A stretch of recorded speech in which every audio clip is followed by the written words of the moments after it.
midfield, I mean, Xhaka, he never rests, does he? He's the bionic man, so he's never ever going to rest, is he?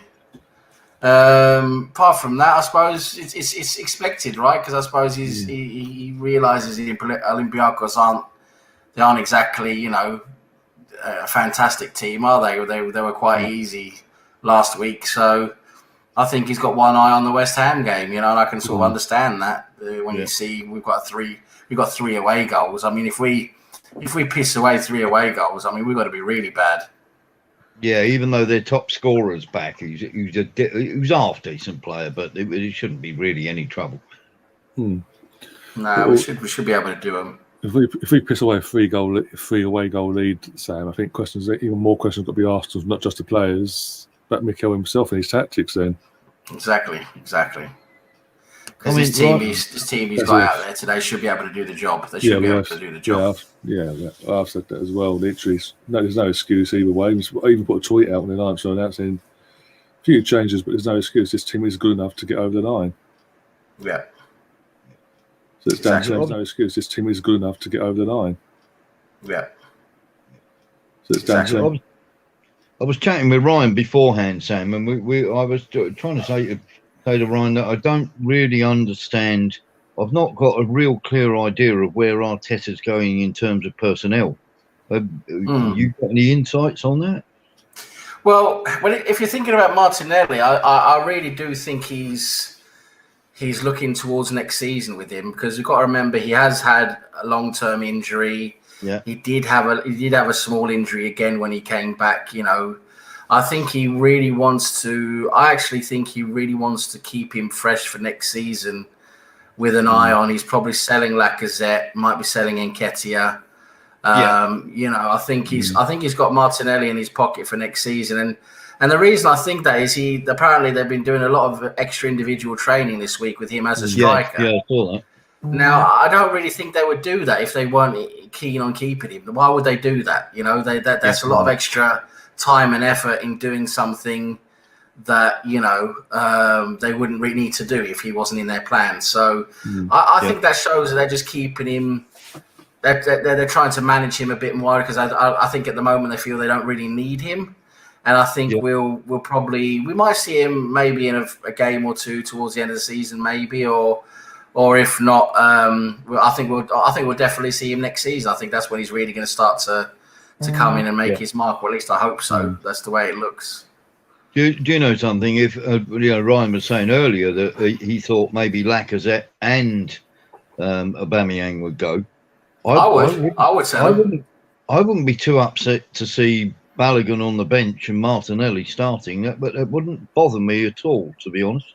No, I think you could do that, and I think you could give Martinelli a run of games next season to get used to that striker role if needed. Because I think we could be. Listen, this is just speculation, of course it is, but I think we could actually be in a position where, with the lack of funds and everything that's going on, financial wise and everything with the club, and also in the climate we're in, it's very difficult to buy players now. I mean, I can see us sort of having half an eye on these kids, coming through and everything, like the likes of Balogun being good enough, Martinelli, give him a chance, and, letting these kids come in a bit more and take a bit more of a bigger role, and just sort of supplement with maybe a few players here and there to sort of supplement them, and let them grow, because I think, we've got such a good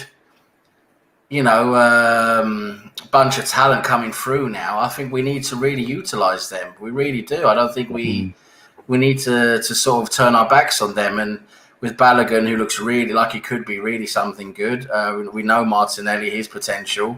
Give him a chance. And listen, Lacazette, we know he's not quite good enough anymore. He's getting old. He's getting, his contract's getting there where we need to sell him. We need to move him on. And with the likes of Aubameyang, I just don't think Aubameyang, he's not our future. I mean, yes, he's been a prolific striker, but just, everything's been going on, his attitude, everything. I would rather just move him on, sell him, and let's get in, and then we'll get in another striker. If you're selling Nketiah, you sell Lacazette, you sell Aubameyang, we've got Balogun, we've got Martinelli, and if we could use the money for Odegaard if we can, spend the money, bring in Odegaard, and then spend some money on getting a one top level striker as well to come in. Like, I'd love to see. It depends on his price and everything, but I'd love to see like a Lukaku or maybe even a Griezmann. I think Griezmann could do a good job for us as well. He's a bit out of favour where he is. So, let's talk this Edouard as well at Celtic. He could probably do a good job as well. Someone like that to come in and for those three players. And we've got the youth coming through, like Balogun. We've got Martinelli. We've got this Muller who's looking really good as well, who's behind Balogun again.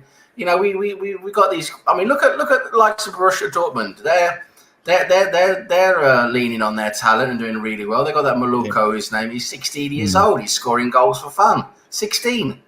That's the thing there, Sam. That I'm sort of looking to is I'm not quite seeing where the actual direction is, and maybe he's just giving the kids time to get better and this that and the other.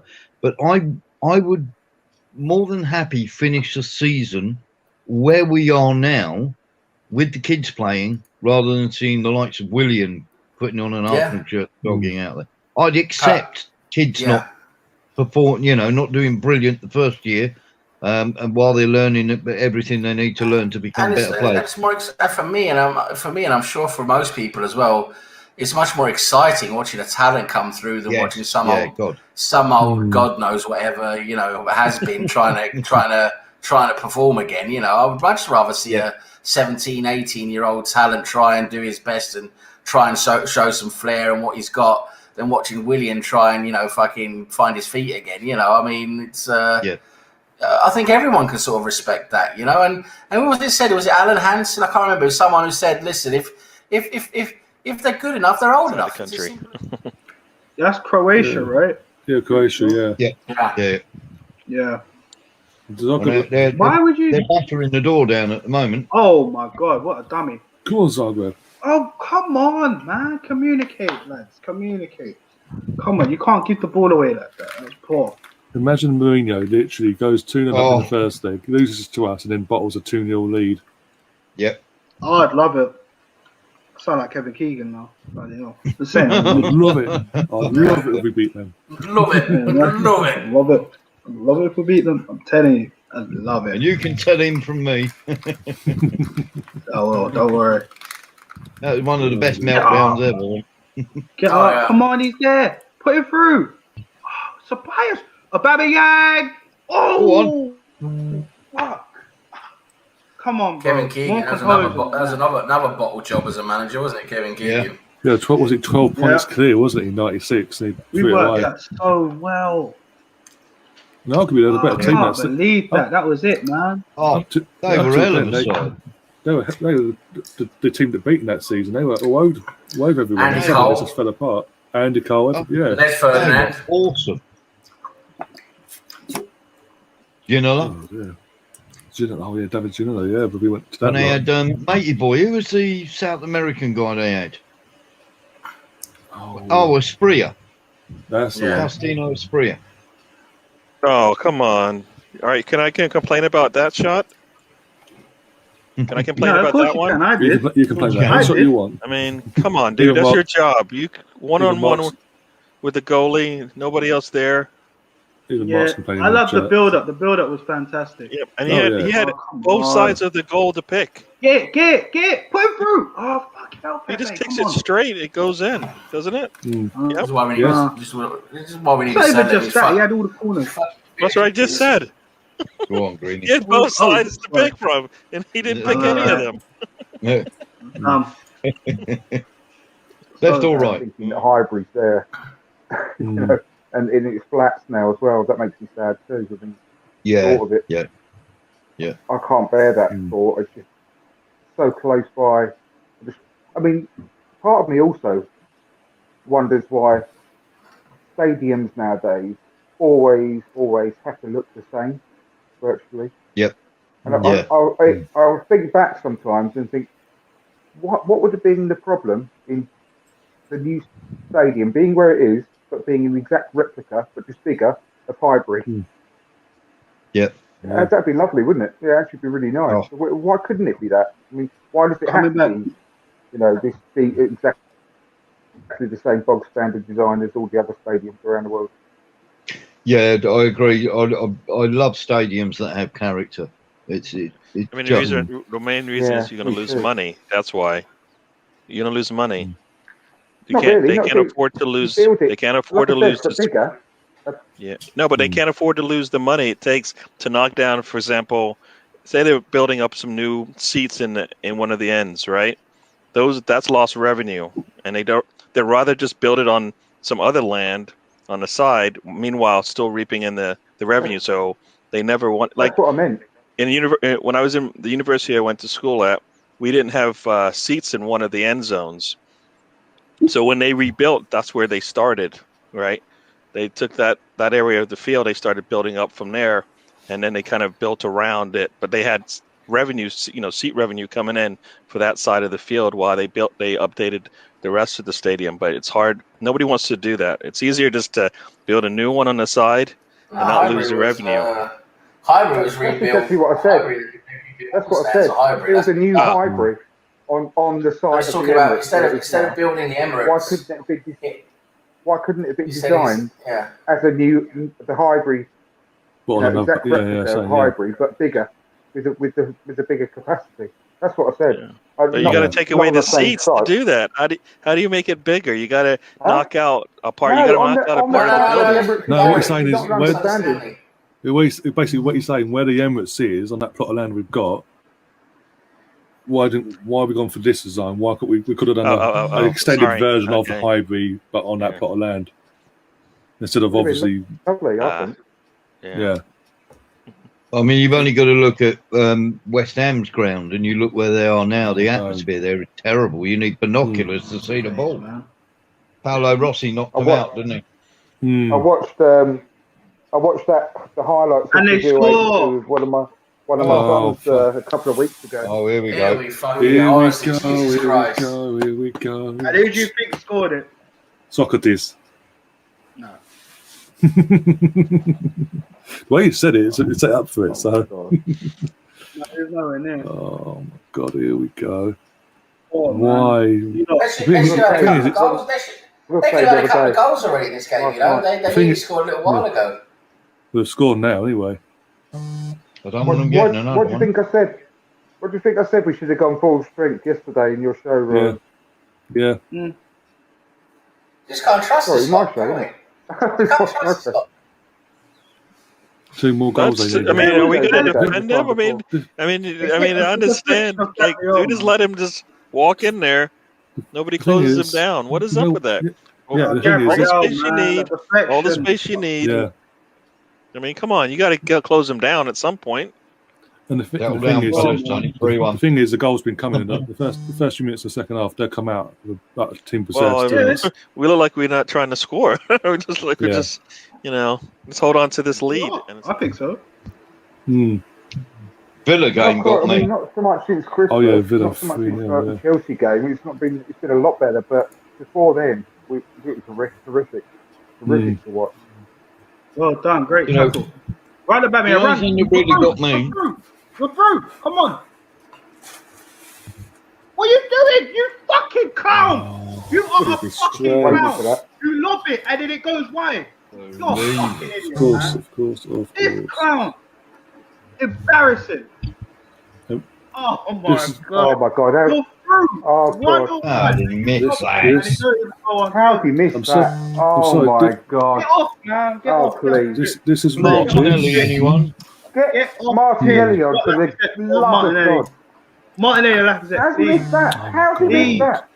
Please. You know what? I'm glad someone recorded something on my Virgin and flipped it over. Because I didn't want to see that shit.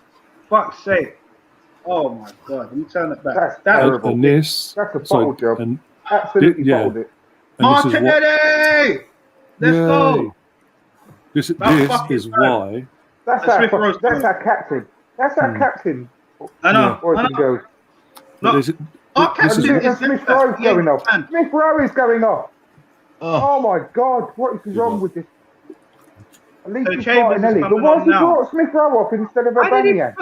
Why did he put Chambers on earlier? I don't get it. Look at Smith. I always feel like Smith Rowe looks dejected. I don't blame him. Blame him. He keeps getting taken off ahead of other people. But this is why Aubameyang should never have started tonight. After what happened at the weekend, he should be still on the bench at least today. Because he's been punished at the weekend and then gone. Thank God. He's been punished now, so we're going to move on. Martinelli. He just popped Martinelli in his face. Yeah. Yellow card. Thank you. Well, Chambers is on as well for Bellerin. That should have happened ages ago. I'm sorry. Oh no, Chambers would have started at least, if not Cedric. For me, why? Chambers. Why is the Aubameyang still on though, ahead of Smith Rowe? I mean, it's just no one can explain that. Nope. We'll try to. Don't worry. When he gets asked all these questions, he'll be like, "Yeah, go on." It's a red card. No, it's not a red. He has got a red. He could have. Is it a second yellow? Yeah, no, he showed him a red. Yeah, he showed him a red as well. Yeah, I've seen it as well. He did. You're right. Oh, shit. Sorry, bro. Oh, shit. Yeah, even Mark was in the chat saying red. Oh, yeah, Martinelli's been on the pitch for 25 seconds and he's already got someone sent off. Oh, yeah, there you go. Yeah, well. Good lad. Good man, isn't it? Yeah. Oh, look, they're under pressure now. Talk about affecting the game. Crying. It's 2-0! Oh, behave. It's 2-0! Oh, God, don't say too. I thought you were going to say. Go on! Don't say things like that. It gives me heart in my mouth. Yeah, fucking yeah. Like, what? Come on, I'm smiling. Why would I? Come on, guys. Come on. Oh my they're God. all over. Come on, they're all over. Come on, listen. Yeah, exactly. One more goal. One more. Come on, they are going out, mate. They are going out. They are all over. All over. Is it a strong Tottenham side, by the way? Is it a weak one? Yeah. Bale's on the pitch. Everyone. Is it an excuse? Dele Alli got hooked. Sort of was in those three, wasn't it? And you had Anderton, you had Genus, and you had Redknapp, who just spent all their time on the treatment table, basically. Yeah. What was it? Like, it's saying something even Spurs fan nickname and sick note. Yeah. Yes. Get in there. 3-0. Oh my word, get in.